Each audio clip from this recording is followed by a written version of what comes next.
Thanks, Clint. Anybody who knows me knows to give me 5 minutes is very scary. So I have a script. Oops. And I will try to stick to it. So, okay. So what my research that I'm bringing to showcase today is on lupins. Okay. So lupins is a new crop that we're taking a look at in Alberta as an alternative or potentially an optional pulse crop. I don't think I need to talk to anybody in this room about the benefits of pulse crops. I think we all know that pulse crops increase the health of our farm. So we can bring another pulse crop to the table. That would be really good. So you've probably heard about lupin. There's been a fair amount of buzz in the past few years. So today we're going to talk a little bit more about that at my research.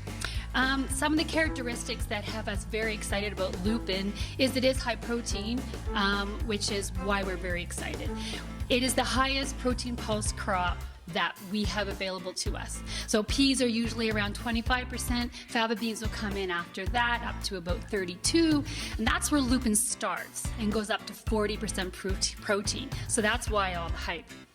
There is 3 different types of lupins that we are looking at. They are known as sweet lupins, which means they're not the pretty flowers you see on the side of the road or in the horticulture gardens.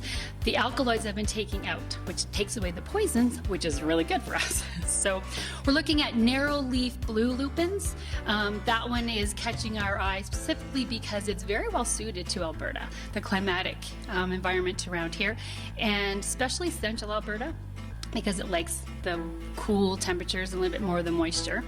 The agronomics on it are pretty good, and it's similar to pea in size and handling wise, so it's a little bit familiar.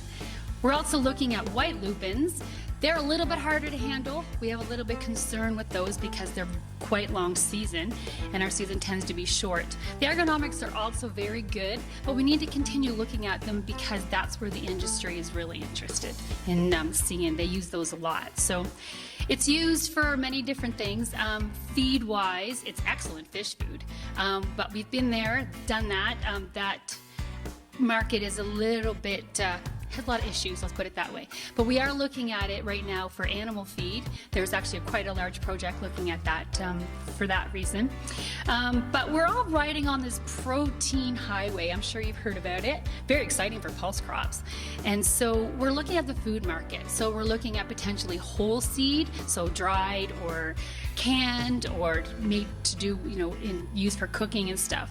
But it's the fractionation industry that has us a bit more excited because you can break that down and you can really use those components. So you can use the starches, you can use protein, and we can make all kinds of cool products. Like in Europe, they have a lot of products that are dairy, like non-dairy, ice creams, desserts, milks, things like that. So lots of options in, to use the flour too, in pancakes and mixes and all that kind of stuff. So in cosmetics, it's actually quite surprising how much lupin ingredients there are in cosmetics out there, so it's kind of cool.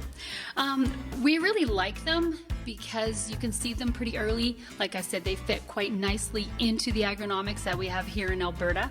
They do like the moisture a little bit cooler, so we have an advantage over the other 2 western provinces.